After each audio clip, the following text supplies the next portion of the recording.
I see President Biden's buckets, really three buckets he has to focus on, connected by a fourth. So first, the pandemic. He's got to get his arms around COVID-19. We have to continue to encourage people to get vaccinated. This is something the private sector can be very helpful in partnering, whether it's mandates or giving people time off from work to go get vaccinated. We know that there is a hard-to-reach part of our population that is vaccine hesitant. We have to find the trusted messengers to go and talk to them in order to get them vaccinated. He also has to make sure that testing is available. It was reassuring to see so many people wanting to get tested before the holidays, recognizing a desire not to put their loved ones in harm's way. We shouldn't have seen lines circling for hours waiting for tests.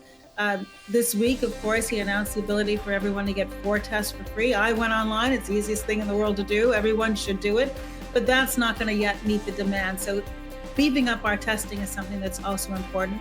Continuing to invest in the science, improving the efficacy of our vaccines, meeting the demands of the future variants, which are inevitably coming, working on treatments to reduce the outcomes of people who do contract the COVID-19. All of this is important. And as I said, partnering with the private sector to make sure that his efforts are not just ones of the administration, but are shared broadly around our country so that we can try to contain it is front and center.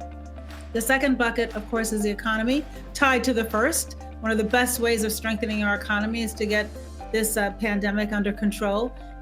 Yes, Build Back Better didn't pass. I think he has to be committed, as he said, to breaking it up and going back to Congress and working not just within his own party, but across the aisle to try to continue to invest. But he also did pass infrastructure. That money has to be spent wisely and quickly, and that's a way of creating jobs and helping to stimulate the economy and making the United States certainly more competitive.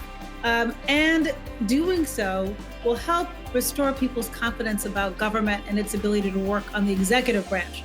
They've seen front and center that it is dysfunctional on the legislative branch, but there is a lot that's within the president's control to show how money that has been appropriated can and will be spent wisely.